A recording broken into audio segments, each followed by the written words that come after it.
Вітаю, це програма «Про важливе». З вами я, Наталя Демедюк, і сьогодні в нашій студії Вікторія Костюк, голова громадської організації «Інтонація змін». Вітаю, пані Вікторія. Вітаю, дякую за запрошення. Знову в нас з цікавим проєктом. Нецікавих у вас не буває. І про цей досвід ми сьогодні будемо говорити і акцентуємось на новому проєкті, який вже стартував, і реєстрація вже триває. Якщо вам буде цікаво, шукайте, це такий відразу маленький анонс, інформацію у соцмережах, а саме на Фейсбук-сторінці пані Вікторії, або ж на офіційній сторінці Агенції розвитку громад «Інтонація змін». Проєкт називається «Зростаємо разом. Соціальне підприємництво як інструмент жіночого лідерства на Дубенщині». І розкажіть, будь ласка, пані Вікторії, про що проєкт і які громади він охоплює? Так, цей проєкт – це наша відповідь на дослідження жінок, яке ми проводили ще у 2024 році. Якраз тоді жінки Дубенщини взяли участь у цьому опитуванні. Понад 100 жінок говорили про якийсь свій досвід і виклики у жіночому лідерстві, громадській активності. І дуже часто вони говорили про те, що немає навчань або в них немає досвіду участі у навчаннях з проєктного менеджменту, громадської участі або жіночого лідерства. І ми також тоді побачили, що основна аудиторія опитуваних респондентів – це якраз були жінки після 35 років і старша аудиторія. Дуже часто це були жінки, які працюють в бюджетній сфері. І ми собі для себе зрозуміли, що насправді дуже важливо і молодшу аудиторію, тобто дівчат, і молодих жінок залучати до таких навчань, особливо зараз, коли ми перебуваємо в періоді війни, оскільки дуже важливо давати ці знання, які вони можуть використати і для свого розвитку, і для розвитку своїх громад. Власне, я хотіла акцентувати на тому, що в час війни на жінок лягає ще більше соціальної відповідальності, і з іншого боку іноді лягають на плечі навіть не жіночі турботи, і жінка має в цьому світі вчитися з усім справлятися, бо іноді немає від кого збоку чекати допомоги. Насправді, мабуть, мною дуже часто керує мій досвід багатодітної матері, тому що я розумію, що мої діти виростають. Це, по-перше, я не можу забезпечувати якісь дуже великі їхні запити, розкішний максимум, який дуже часто позиціонується в Інстаграмі, серед їхніх однолітків.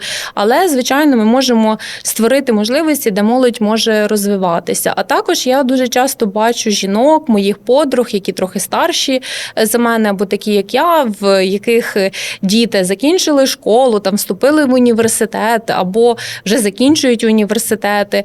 І дуже часто ці жінки, вони настільки віддали себе материнству, коли діти були маленькі, і вони втратили якусь свою професійну ідентичність.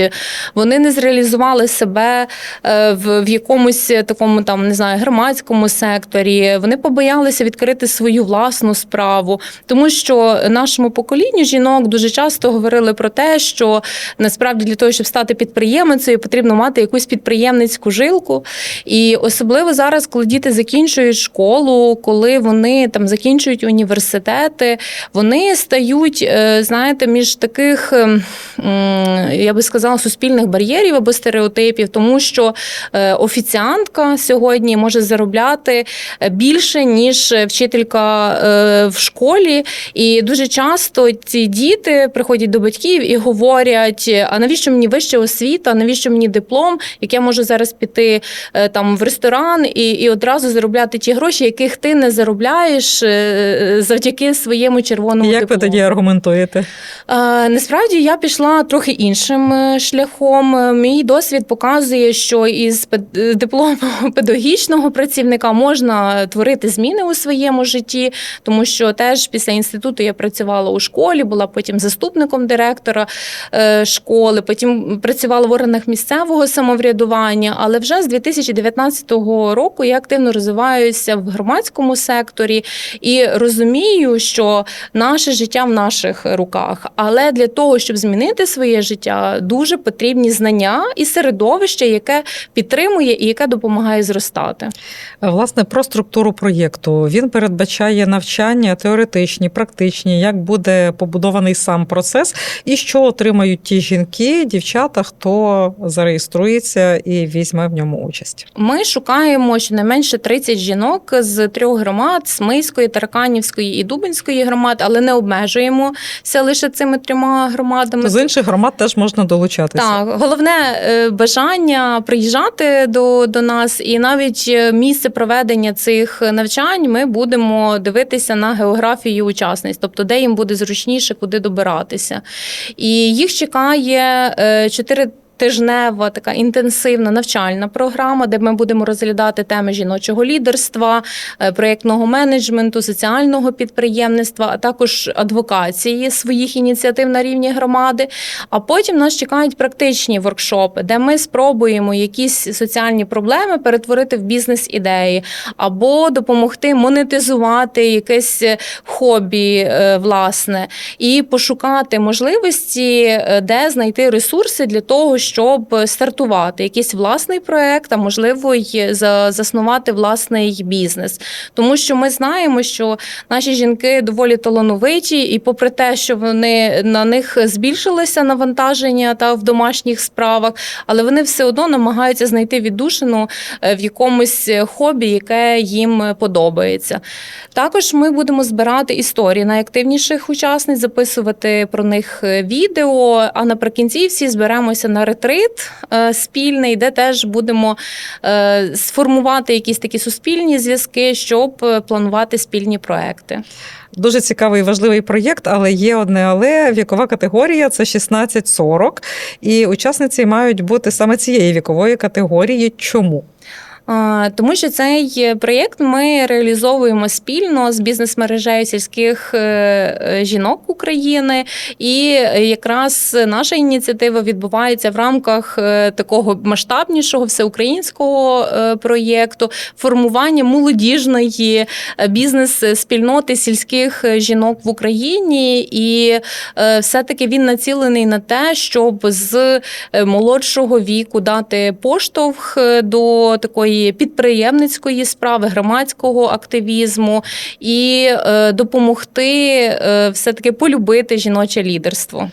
Я знаю, що у вас вже є позитивний досвід, за плечима можна називати багато проєктів. Я би хотіла згадати молодіжний центр Кеннеберг, який кілька років тому, відносно не так давно, він розпочав свою діяльність, але настільки активно дівчата займаються, що просто не можна не помітити розвиток і не можна не помітити результативність дії самого центру. І теж цей проєкт починався як, власне, ваша ініціатива. Так, наш проєкт «Молодіжний центр Кеннеберг», який вже, я вважаю, переріс таку інституцію стало, він розпочався у 2023 році, і для нас теж була важливою тема інтеграції молоді в ВПО, приймаючу громаду. А потім ми зрозуміли, що навіть місцеву молодь треба інтегровувати в суспільство, в життя громади, бо ми маємо зараз справу з такою постковідною молоддю, яка вчилася дистанційно, там буквально з 5 класу, хтось там в старших класах пішов на дистанційне навчання, потім почалася війна, і діти були теж ізольовані. Так?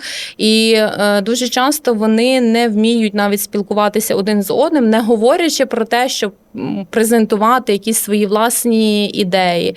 І саме наш молодіжний центр допомагає їм зрозуміти, як через волонтерство можна здобувати корисні навички і як потім їх можна монетизувати. Тобто, як почати заробляти гроші там в доволі юному віці за допомогою неформальної освіти.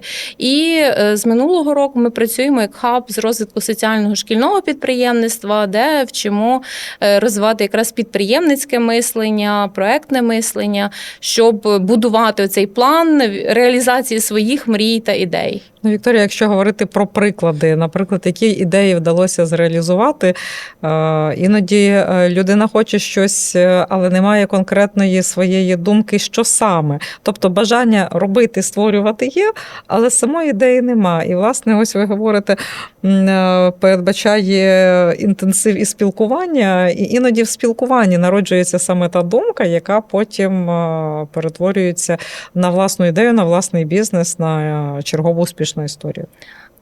Я можу сказати приклад своєї доньки, якій було 15 років, і вона ще не знала, чим вона хоче зайнятися. І я їй запропонувала на базі нашої бібліотеки розпочати курси чи там гурток англійської мови, де би вона і готувалася до НМТ, і разом би дітей навчала англійської. І можна сказати, що саме та ідея гуртка з англійської мови безкоштовного зараз перетворилася в соціальне підприємство English Club GNB, яке працює на базі нашого молодіжного центру.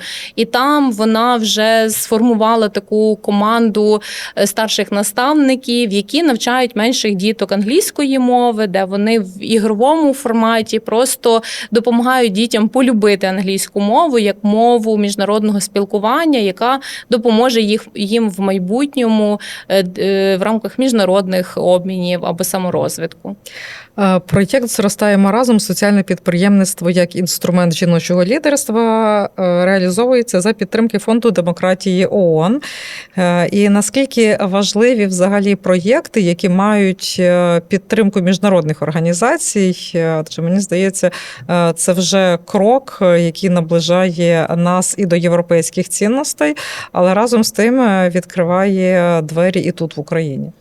Насправді Україна та й українські громади, вони стоять на прозі євроінтеграції, і розвиток підприємницького мислення, воно є однією з найважливіших компетенцій, якій потрібно навчати, яку потрібно передавати жителям громад, нашій молоді. І я думаю, що саме завдяки тому міжнародні донори підтримують ці проєкти, які сприяють самозарадності жінок і дівчат, і допомагають здобути їм таку економічну свободу і безпеку, попри те, що в країні триває війна.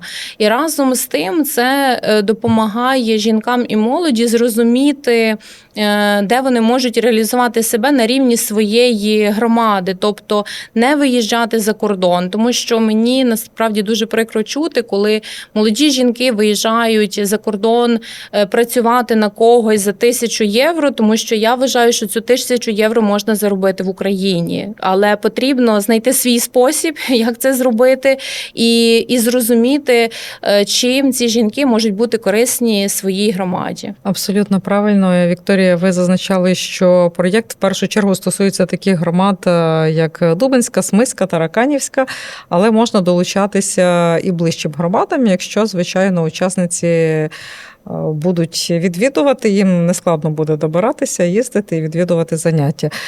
Але як сприймало ідею, власне, керівництво, місцеве самоврядування цих громад? Чи йдуть вони на зустріч? Адже я знаю, що, зрештою, колись реформа самоврядування, яка була однією з найуспішніших, має продовження, і, зрештою, голови громад, вони теж доволі активно включаються в соціальні проєкти, як правило, йдуть на зустріч. Так, з усіма 3 громадами в нас є меморандуми про співпрацю, і там на місцях теж є місцеві партнери або активні місцеві депутатки, які і самі вболівають за те, щоб жіноче лідерство розвивалося, або є прикладом того жіночого лідерства, який можна наслідувати. І дуже важливо, щоб таких прикладів ставало дедалі більше, щоб, наприклад, дівчатки підлітка, ще з шкільного віку вони бачили ці моделі поведінки і вони могли їх наслідувати. Але мені би дуже хотілося закликати навіть жінок, які зараз, можливо, ще мають там малих дітей, не відкладати своє майбутнє і свою самореалізацію десь далеко, коли діти підростуть, а все-таки інвестувати свій час в себе, тому що це важливо не загубити в материнстві себе власну. Бо я розумію, що діти виростають, і нам дуже важливо після того, як вони виростуть, дати їм простір і відпустити їх. Але для того натомість щось має з'явитися в нашому житті. І класно, коли це відбувається якось органічно. Діти виростають, ми даємо більше свободи, поступово їх відпускаємо, але той час, який в нас звільнюється, ми інвестуємо вже в себе. В інше русло. Є ще такий момент, ось ви зачепили таку категорію 16-40, і, як правило, великий відсоток таких жінок, справді, як ви кажете, хтось виховує дітей, хтось зайнятий іншими домашніми справами, і для багатьох іноді долучитися до чогось нового – це такий своєрідний ніби вихід з зони комфорту. Так, здається, на перший погляд. Це і на перший погляд, і насправді це вихід з зони комфорту, але саме через вихід з зони комфорту і відбувається оцей ріст, і таким чином ми впускаємо в своє життя щось нове. Тому що коли ми сидимо на місці і щодня приходимо на неулюблену роботу, жаліємося подругам за кавою, що я мало заробляю грошей.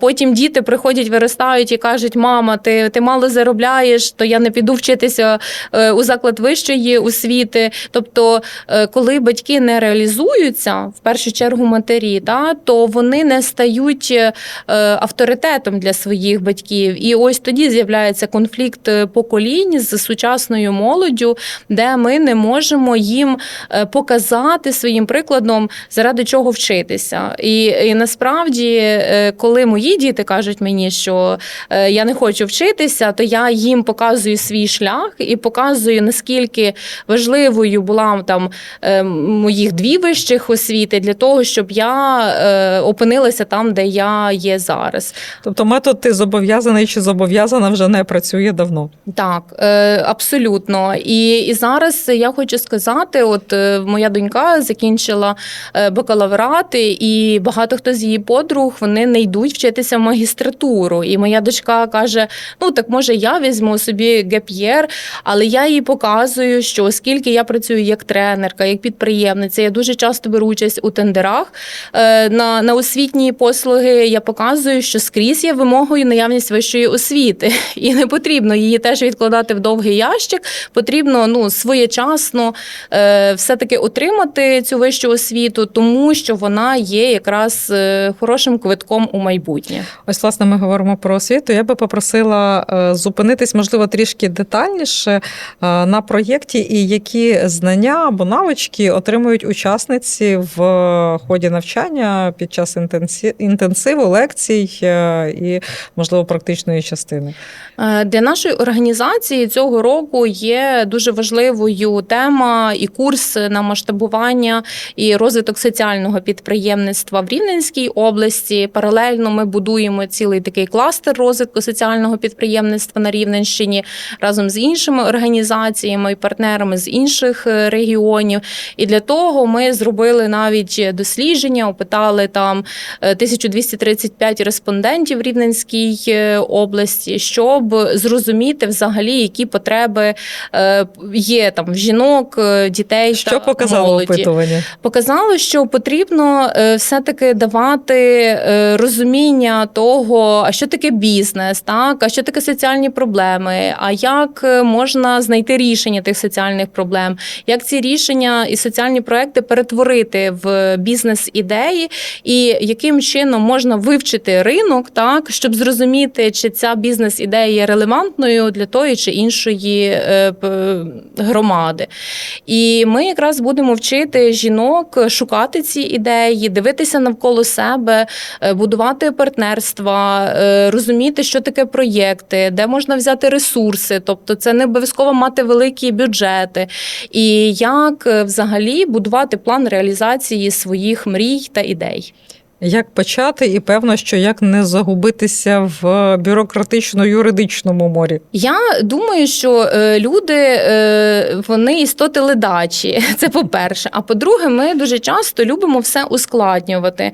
І тут дуже важливо і саме ось створення цієї спільноти, щоб давати підтримку і розуміти, що ось тут простір, де можна ставити будь-які дурні питання. Та? Тому що ми соромитись. Ми боїмося ставити ці питання, і насправді відсутність відповідей дуже часто нас зупиняє. Але ще ми вже тепер глибше занурюємося в цей проект і розуміємо, що тут ще й важлива психологічна підтримка, щоб знайти сили, дійти до кінця, не зупинитися і ще витримати певний такий тиск суспільства, тому що це щось нове для громад, активізм, соціальне підприємництво. І може так відбутися, що, наприклад, середовище на рівні громади не дуже буде це розуміти, і треба буде все-таки не зупинитися і дійти до завершення програми. Ну і певно, що середовище ініціативних цілеспрямованих жінок теоретично має теж підштовхувати і стимулювати до руху і до пошуку власного шляху і до реалізації власних ідей. Так, я думаю, що кожна з нас, вона прагне творити зміни навколо, так? І не буває так, що ці зміни зробить хтось для нас, бо якщо хтось для нас, то може бути без нас і не завжди те, що ми очікуємо отримати в цьому житті. І для нас цей момент, ми навіть очікуємо на свою програму жінок вже з підприємницьким досвідом, які можуть ставати в майбутньому менторками для тих дівчат, які там ще вагаються, не можуть чітко сформулювати, що вони хочуть, бояться, що їх не підтримають. Бо дуже важливо навіть взаємообмін досвідом та взаємонавчання. Хтось може навіть в цьому середовищі знайти собі колег, помічників або партнерів. Так, партнерство це завжди найкращий шлях для реалізації якихось амбітних мрій. І що я для себе спостерігаю, що дуже часто там дівчатам, громадам їм не вистачає надивленості. Якраз прикладів, як є в інших громадах, як вже щось добре працює в Україні. А з нашого досвіду роботи молодіжно-інтеграційного центру Кеннеберг до нас вже неодноразово донори навіть говорили про те, що нам є чому навчати, і навіть громадські організації з європейських країн. Тобто громадський сектор в Україні дуже зараз гарно розвивається. І я вважаю, що це найкращий час для того, щоб спробувати себе у розвитку громадського сектору. Пані Вікторія, в нас лишилось буквально 2 хвилинки, і я вас попрошу, маєте нагоду звернутися і ще раз запросити жінок вже згаданої громади не тільки долучитися, кілька слів, будь ласка, для наших слухачів, читачів. Так, я думаю, що жіноче лідерство – це завжди було як певний виклик суспільству, і також особливо на місцевому рівні. Я згадую себе там 10 років тому, коли я тільки зайшла в громадський активізм, і я почувалася десь певною мірою самотньою в тому, що я роблю, бо дуже часто якраз мої знайомі, друзі не розуміли мене. Зараз, пройшовши свій шлях, я розумію, що дуже важливо, щоб була ось ця спільнота і середовище, де є взаємопідтримка і де ми разом рухаємося до свого розвитку та самореалізації. Тому я дуже вас запрошую на цей проєкт «Зростаємо разом», щоб зростати з нашою організацією «Інтонація змін» і отримати якраз ті знання, які будуть розвивати ваше підприємницьке мислення. І завдяки цьому проєкту зробити якийсь певний вибір або міркування, чи я хочу працювати на когось, чи я хочу свою власну справу. Ось те, що ми пропонуємо в нашій програмі. І я думаю, що ви будете пропонувати теж і шляхи пошуку донорів, хто це може підтримати. Тобто це буде не тільки теоретична частина, а ще буде і багато корисної інформації насамперед. Так, це буде якраз та бульбашка, де буде багато інформації, яку можна почерпнути для себе. І ми дуже вболіваємо, щоб ті теоретичні знання, щоб вони ввійшли в практику із нашою допомогою. Я вам щиро бажаю успіху в проєкті. Будемо слідкувати за етапами його реалізації, адже всі ваші проєкти завжди дуже цікаві, бо ви об'єднуєте ініціативних людей, які горять бажанням щось робити. А основний стимул, звичайно, якщо в людини є ця іскра діяти, то, звичайно, рано чи пізно з неї вийде результат, проєкт, який буде, знову ж таки, об'єднувати людей ініціативних. Я вам ще раз дякую за візит. Нагадаю, що з нами сьогодні спілкувалася Вікторія Костюк, голова Агенції розвитку громад «Інтонація змін», і я, ваша ведуча Наталя Демидюк. Слухайте Радіо Респект, не забувайте підписуватись на наш YouTube-канал «Рівне Лайв». Інформацію щодо проєкту «Зростаємо разом» шукайте в соцмережах на офіційній сторінці Вікторії Костюк та на офіційній сторінці у Фейсбук Агенція розвитку громад «Інтонація змін». Розвивайтесь, слухайте українське, дивіться українське, підтримуйте українське і створюйте українське. Бачимось, почуємось.